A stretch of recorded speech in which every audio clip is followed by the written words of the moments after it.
ಒಬ್ಬ ಮುಖ್ಯಮಂತ್ರಿ ಕೇವಲ ಅಲ್ಪಸಂಖ್ಯಾತರ ಮುಖ್ಯಮಂತ್ರಿ ಅಲ್ಲ, ಭಾರತದ 75 ವರ್ಷದಲ್ಲಿ ಕಂಡು ಕೇಳರಿಯದಂಥ ರೀತಿಯಲ್ಲಿ ಅವರಿಗೆ ಎಲ್ಲ ಸೌಲಭ್ಯಗಳನ್ನು ಕೊಡ್ತೇವೆ ಅಂತ ನೀವು ಆಶ್ವಾಸನೆ ಕೊಟ್ಟಿದ್ದೀರಿ. ಸಿದ್ದರಾಮಯ್ಯನವರ ಎಡಬಿಡಂಗಿತನ ಯಾವ ಮಟ್ಟಕ್ಕೆ ಹೋಗ್ತಾ ಇದೆ ಅಂತಂದ್ರೆ, ಕೈಯಲ್ಲಿ ನಮಸ್ಕಾರ ಹಾಕೋದು, ಬಗಲಲ್ಲಿ ದೊಣ್ಣೆ ಇಟ್ಕೊಳ್ಳೋದು ಅಂತ. ಅಲ್ಪಸಂಖ್ಯಾತರ ತುಷ್ಟೀಕರಣ, ಅಲ್ಪಸಂಖ್ಯಾತರ ಮತಗಳ ಕ್ರೋಢೀಕರಣ, ಆ ಮೂಲಕ 24ರಲ್ಲಿ ನಾವು 20 ಸ್ಥಾನವನ್ನ ಕರ್ನಾಟಕದಲ್ಲಿ ಗೆಲ್ತೇವೆ ಅನ್ನುವಂತ ಒಂದು ಉಮೇದು. ಈಗ ನೀವು ರಾಮನ ಜಪ ಮಾಡ್ತೀರಿ ಯಾಕೆ? ಸೋನಿಯಾ ಗಾಂಧಿ ಕೂಡ ರಾಮ ಮಂದಿರದ ಉದ್ಘಾಟನೆಗೆ ಬರುವ ಸಾಧ್ಯತೆ ಇದೆ ಅಂತೆಲ್ಲ ಹೇಳಿಕೆಗಳು ಬರ್ತಾ ಇದೆಯಲ್ಲ, ಅದು ಯಾಕೆ? ನಿಮ್ಮ ಬಿಟ್ಟಿ ಭಾಗ್ಯವನ್ನ ಪೂರೈಸಲಿಕ್ಕೆ ಇನ್ನೆಲ್ಲ ಕಡೆ ದುಡ್ಡು ಖಾಲಿ ಆಯ್ತು, ಈಗ ದೇವಸ್ಥಾನದ ಹುಂಡಿ ಕೈ ಹಾಕಿದಿರಿ, ಮಸೀದಿ ಮತ್ತು ಚರ್ಚ್ ಕೈ ಹಾಕಿ ತಾಕತ್ತಿದ್ರೆ.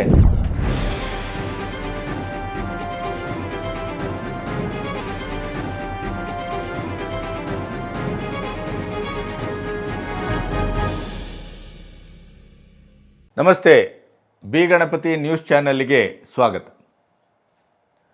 ವೋಟ್ ಬ್ಯಾಂಕ್ ರಾಜಕಾರಣ ಮತ್ತು ತುಷ್ಟೀಕರಣದ ರಾಜಕಾರಣ ರಾಜ್ಯದಲ್ಲಂತೂ ಮೇರೆ ಮೀರ್ತಾ ಇದೆ. ಇತ್ತೀಚೆಗೆ ನೀವು ಗಮನಿಸಿರಬಹುದು, ಬೆಳಗಾವಿ ಅಧಿವೇಶನದ ಸಂದರ್ಭದಲ್ಲಿ ಅಲ್ಪಸಂಖ್ಯಾತರ ಸಮ್ಮೇಳನದಲ್ಲಿ ಭಾಗವಹಿಸಿದಂಥ ಮುಖ್ಯಮಂತ್ರಿಗಳು ಹುಬ್ಬಳ್ಳಿಯಲ್ಲಿ ಮುಂದಿನ ದಿನಗಳಲ್ಲಿ 10,000 ಕೋಟಿಯನ್ನು ಅಲ್ಪಸಂಖ್ಯಾತರಿಗೆ ನಾನು ಮೀಸಲಿಡಬೇಕು, ಇದು ನನ್ನ ಆಶಯ ಅಂತ ಹೇಳಿದರು. ಅದರ ಪ್ರಥಮ ಚರಣ ಈಗ ಆರಂಭ ಆಗಿದೆ. 10,000 ಕೋಟಿಯನ್ನೇ ಏನು ನಾನು ಕೊಡ್ತೇನೆ ಅಂತ ಹೇಳಿದಾಗ ಇಡೀ BJP JDS ಜಂಟಿಯಾಗಿ ಅದನ್ನು ಅತ್ಯಂತ ತಾರಕಕ್ಕೆ ಕೊಂಡು ಹೋಗುವ ಮಟ್ಟದಲ್ಲಿ ವಿರೋಧಿಸಿತ್ತು.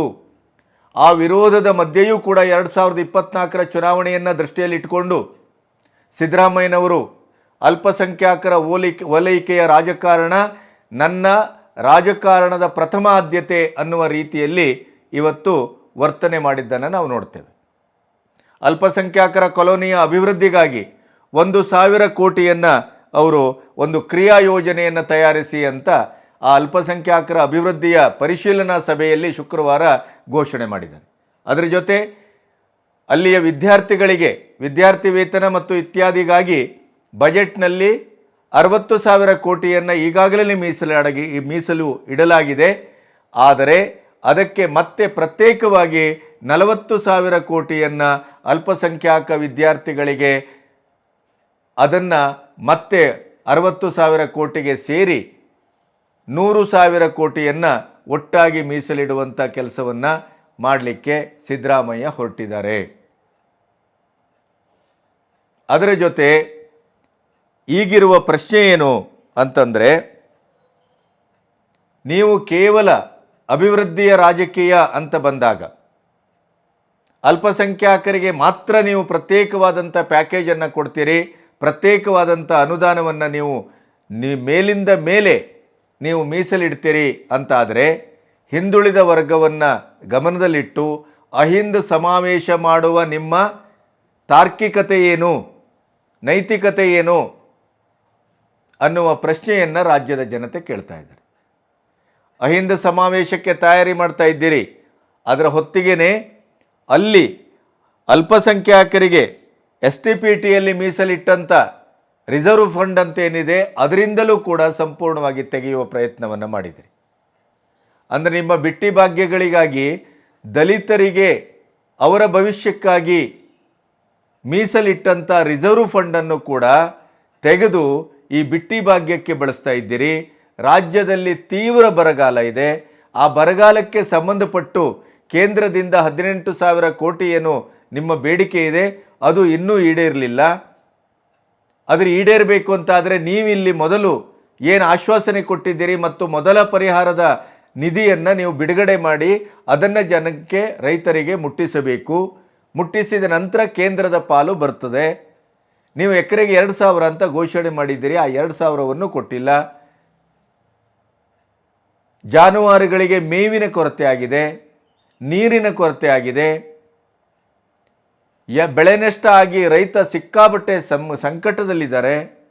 ಇಂಥ ಸಂದರ್ಭದಲ್ಲಿ ಮತ್ತೆ ಅಲ್ಪಸಂಖ್ಯಾತರಿಗೆ ಅನುದಾನವನ್ನು ಮೀಸಲಿಡುವ ಈ ನಿಮ್ಮ ತುಷ್ಟೀಕರಣದ ರಾಜಕೀಯ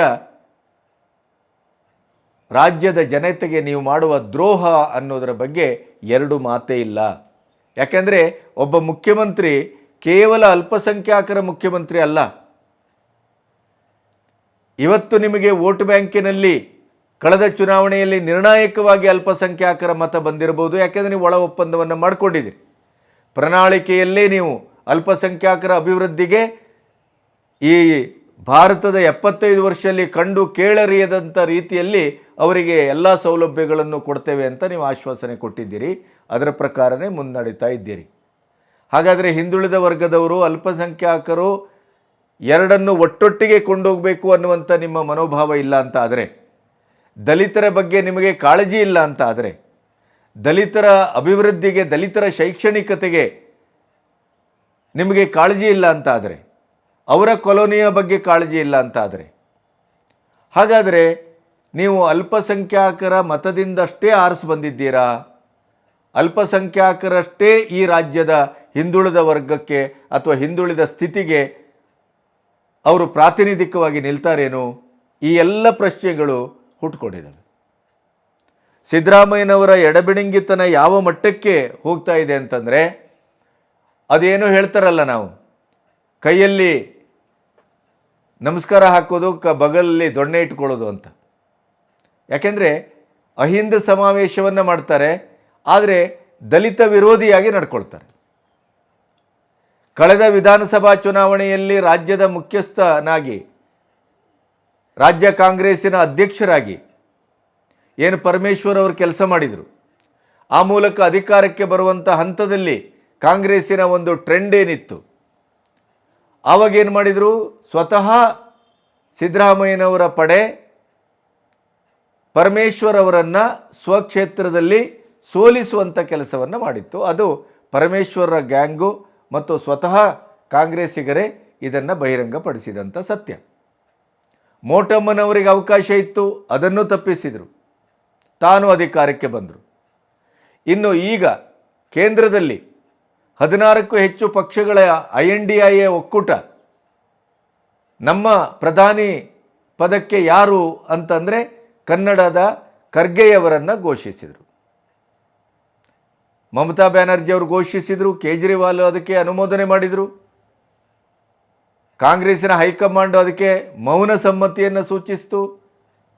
ಆದರೆ ಇಲ್ಲಿಯೂ ಕೂಡ, ಅಂದರೆ ಉದ್ದಕ್ಕೂ ಪ್ರಗತಿ ಬೇಕಾಗಿಲ್ಲ, ರಾಜ್ಯದ ಹಿತ ಬೇಕಾಗಿಲ್ಲ, ರಾಜ್ಯದ ಒಟ್ಟಂದದ ಒಂದು ಸುಖ ಬೇಕಾಗಿಲ್ಲ, ಮತ್ತು ಜಾತಿ ಧರ್ಮ ವರ್ಗವನ್ನು ಸಂಪೂರ್ಣವಾಗಿ ಒಂದೇ ತಕ್ಕಡಿಯಲ್ಲಿಟ್ಟು ತೂಗಬೇಕು ಅನ್ನುವಂಥ ಒಂದು ಮುಖ್ಯಮಂತ್ರಿತ್ವದ ಮೂಲಭೂತವಾದಂಥ ಕಾಳಜಿ ಇಲ್ಲ, ಸಮನ್ವಯತೆ ಇಲ್ಲ, ಸಮಗ್ರತೆ ಇಲ್ಲ.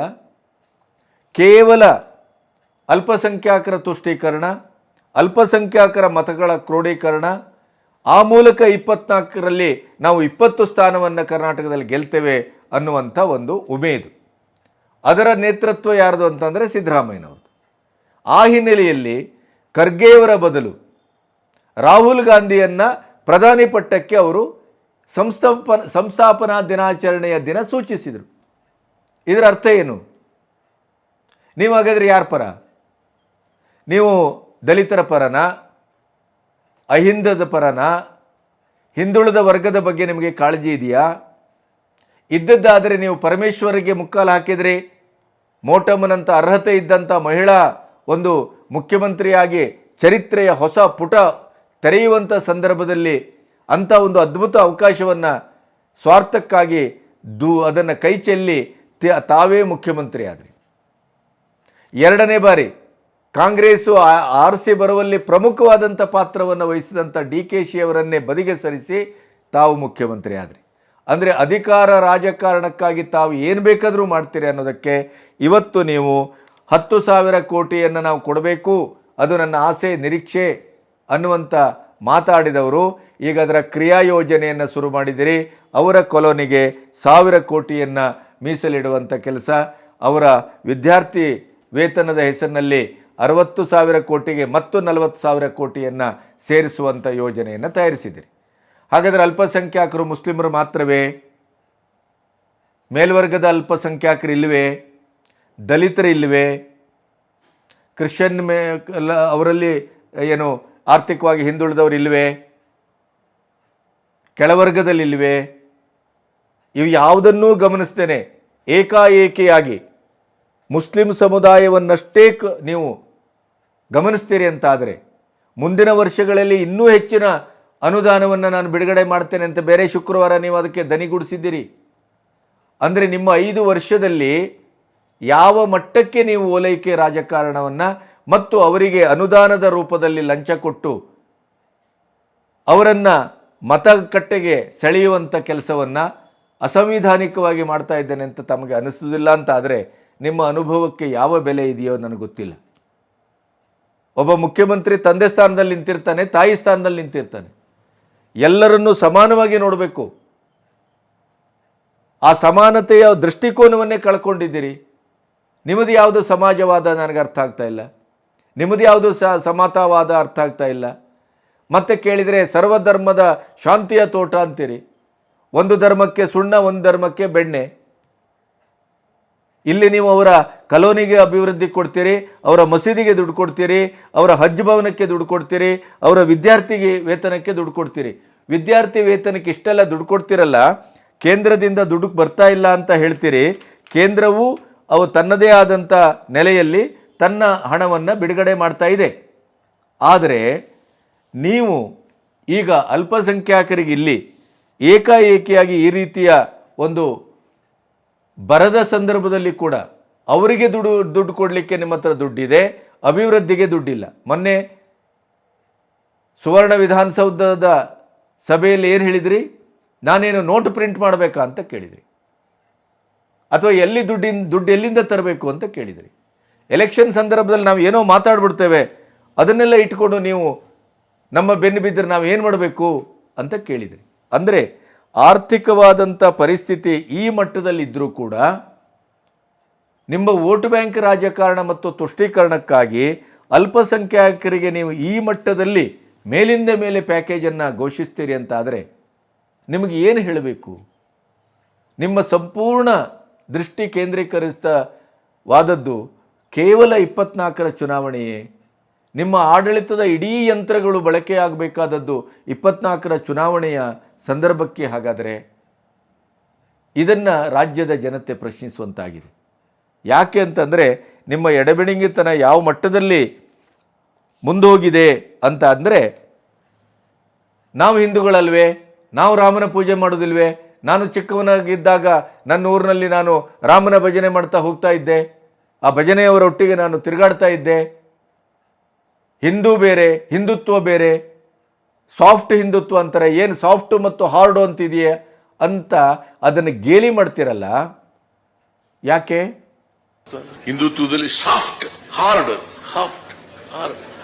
ಹಿಂದುತ್ವ ಐ ಮೀನ್ ಹಿಂದುತ್ವ ಬೇರೆ, ಹಿಂದೂ ಬೇರೆ. ನಾವು ಶ್ರೀರಾಮನ ಪೂಜೆ ಮಾಡಲ್ವಾ?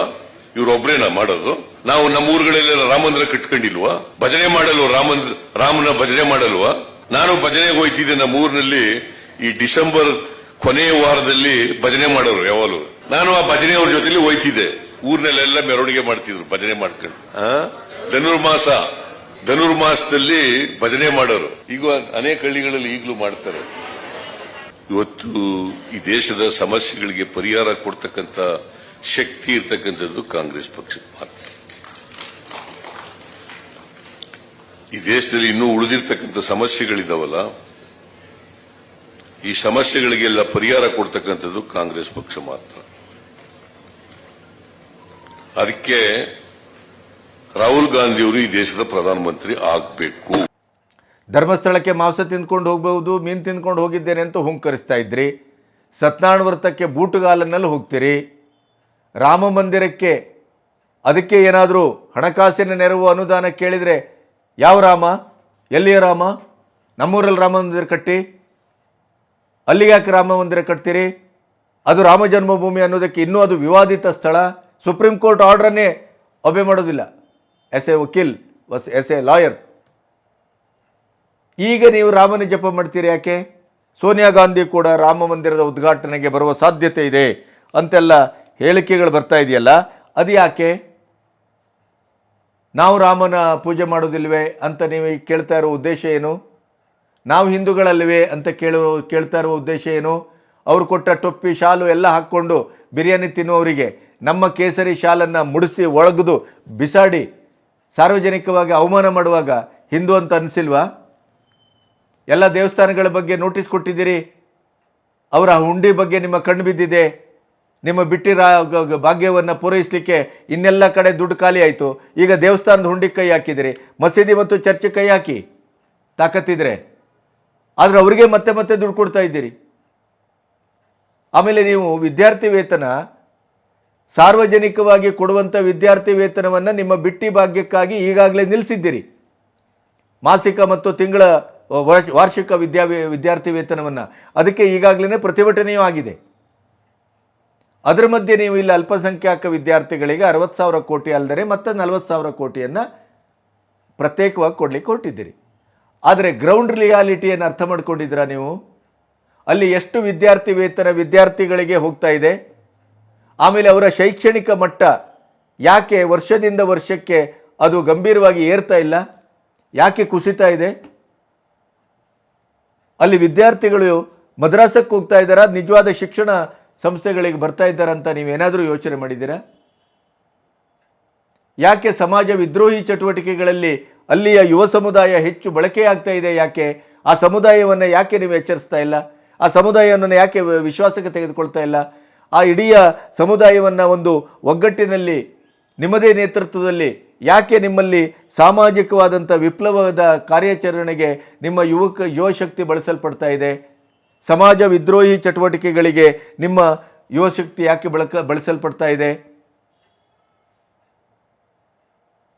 ಇವೆಲ್ಲವನ್ನು ಶೋಧಿಸುವ ಬದಲು, ಚರ್ಚಿಸುವ ಬದಲು, ಸಂವಾದ ಮಾಡುವ ಬದಲು, ಆ ಸಮುದಾಯಕ್ಕೆ ಒಂದು ಕಣ್ತರಿಸುವ ಬದಲು, ಮುಖ್ಯವಾದಂಥ ಮೇನ್ ಸ್ಟ್ರೀಮಿಗೆ, ಮುಖ್ಯ ಸಮುದಾಯಕ್ಕೆ ಅವರನ್ನು ಎಳ್ಕೊಂಡು ತಂದು ಅವರ ಬದುಕನ್ನು ಬದಲಾಯಿಸಬೇಕು ಅನ್ನುವಂಥ ಒಂದು ಸಾಮಾಜಿಕ ಕ್ರಾಂತಿಯನ್ನು ಮಾಡಬೇಕಾದಂಥ ಸ್ಥಾನದಲ್ಲಿ ಕೂತಂಥ ತಾವು ಕೇವಲ ಅವರಿಗೆ ಅನುದಾನವನ್ನು ಕೊಡುವುದರಲ್ಲೇ ಅವರನ್ನು ಸಂತುಷ್ಟಿಗೊಳಿಸಬಹುದು, ಅವರಿಗೆ ಸಂಪೂರ್ಣವಾದ ಸರ್ಕಾರಿ ಸೌಲಭ್ಯಗಳನ್ನು ಕೊಡುವುದರಲ್ಲೇ ನಾವು ಮೇಲುಗೈ ಸಾಧಿಸಬಹುದು, ಆ ಮೂಲಕ ನಾವು ರಾಜಕೀಯವಾಗಿ ಬಲಿಷ್ಠವಾಗಬಹುದು, ವೋಟನ್ನು ಪಡ್ಕೋಬಹುದು ಅನ್ನುವಂಥ ನಿಮ್ಮ ಈ ನಿರೀಕ್ಷೆ ಅತ್ಯಂತ ಹುಸಿಯಾದದ್ದು, ಭ್ರಮಾತ್ಮಕವಾದದ್ದು, ಮತ್ತು ಅದು ಅವೈಜ್ಞಾನಿಕವಾದದ್ದು ಅಂತ ನಿಮಗೆ ಅನಿಸೋದಿಲ್ಲ ಅಂತ ಆದರೆ ಇದಕ್ಕೆ ಯಾವ ಮಾರ್ಗದಲ್ಲಿ ನಿಮಗೆ ಬುದ್ಧಿ ಹೇಳಬೇಕು? ಹಾಗಾದರೆ ಏನನ್ನ ಮಾಡಲಿಕ್ಕೆ ಹೊರಟಿದ್ದೀರಿ? ಹಾಗಾದರೆ ಇಡೀ ರಾಜ್ಯವನ್ನು ಒಂದು ತಕ್ಕಡಿಯಲ್ಲಿ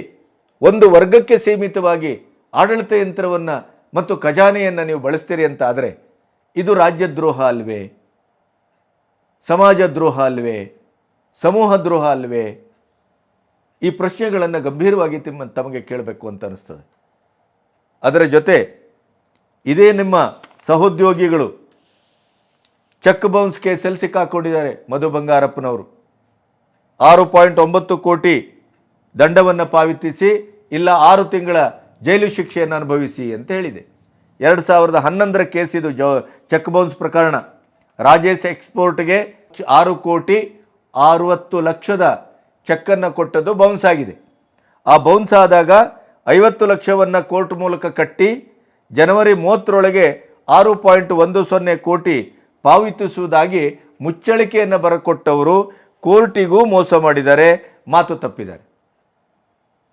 ಇದನ್ನು ಯಾಕೆ ಗಂಭೀರವಾಗಿ ಗಮನಿಸಬೇಕು ಅಂತಂದರೆ, ಮಧು ಬಂಗಾರಪ್ಪನವರು ಶಿಕ್ಷಣ ಸಚಿವರು. ಶಿಕ್ಷಣ ಸಚಿವರ ನೈತಿಕತೆ ಹೇಗಿರಬೇಕು? ಶಿಕ್ಷಣ ಸಚಿವರ ನಡತೆ ಹೇಗಿರಬೇಕು?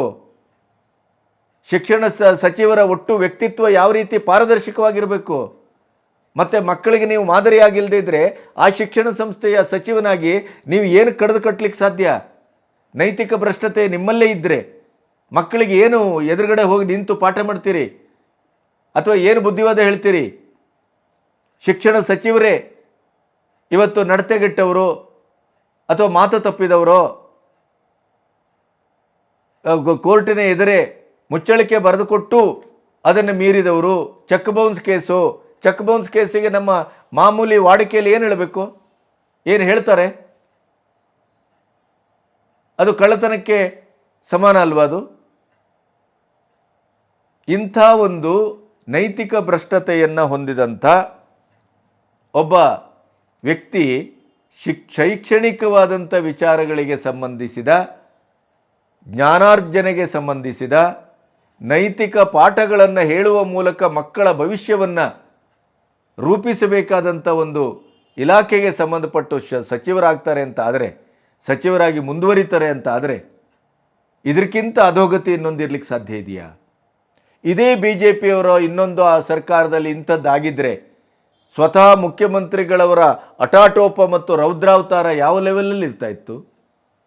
ನಿಮ್ಮ ಪ್ರಿಯಾಂಕಾ ಖರ್ಗೆ ಅವರು ಇಷ್ಟೊತ್ತಿಗೆ ಇಡೀ ರಾಜ್ಯವನ್ನು, ದೇಶವನ್ನೇ ಒಂದು ಮಾಡಿಬಿಡ್ತಾ ಇದ್ರು.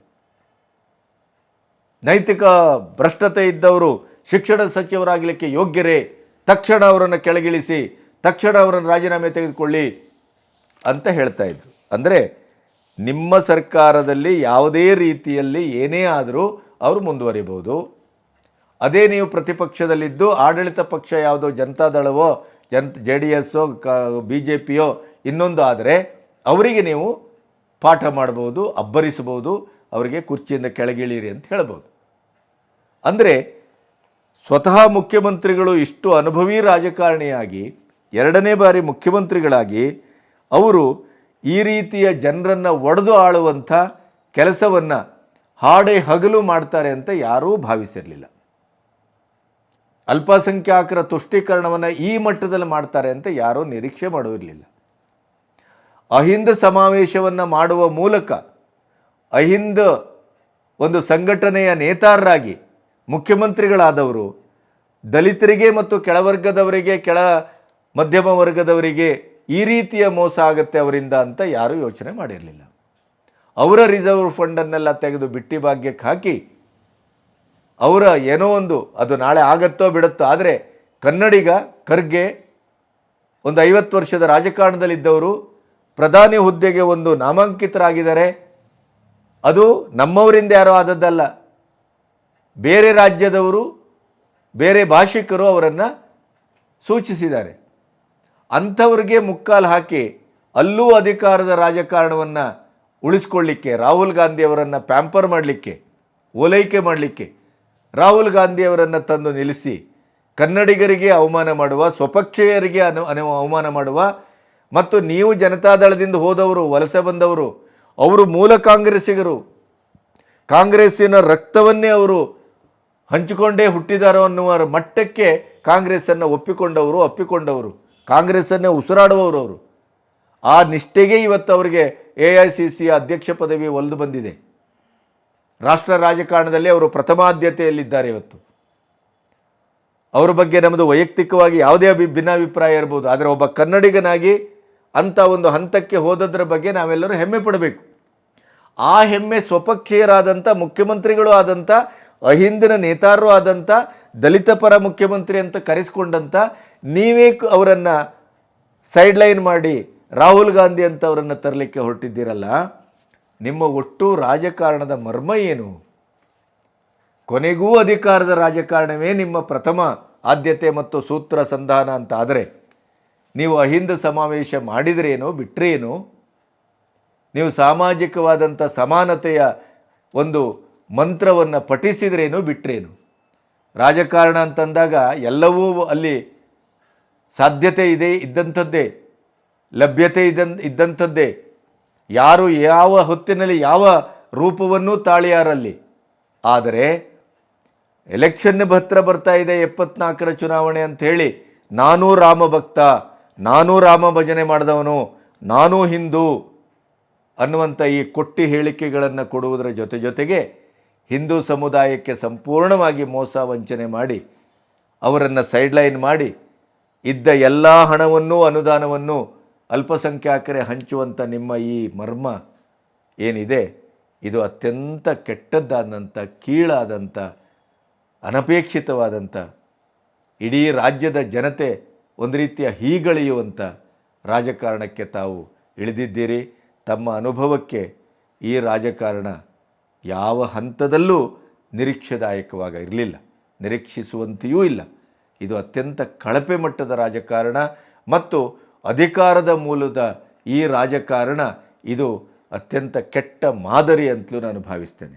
ಜೀವನದ ಕೊನೆಯ ಹಂತದ ಒಂದು ಅಧಿಕಾರವನ್ನು ಅನುಭವಿಸಿ ನೀವು ರಾಜ್ಯಕ್ಕೆ ಒಂದು ಅದ್ಭುತವಾದಂಥ ಕೊಡುಗೆಯನ್ನು ಕೊಟ್ಟು, ಎಲ್ಲೋ ಯಾರೋ ಹೇಳಿದರು ದೇವರಾಜ ಅರಸು ಹಾಗೆ ಅಂತ. ದೇವರಾಜ ಅರಸು ಅವತ್ತು ಇವತ್ತು ಅವರ ಸ್ವರೂಪದಲ್ಲಿ ಯಾರು ಇದ್ದರೆ ಸಿದ್ದರಾಮಯ್ಯನವರು ಅಂತ. ಅದು ಶತ ಸುಳ್ಳು, ಭ್ರಮೆ ಮತ್ತು ತಪ್ಪು ಹೋಲಿಕೆ.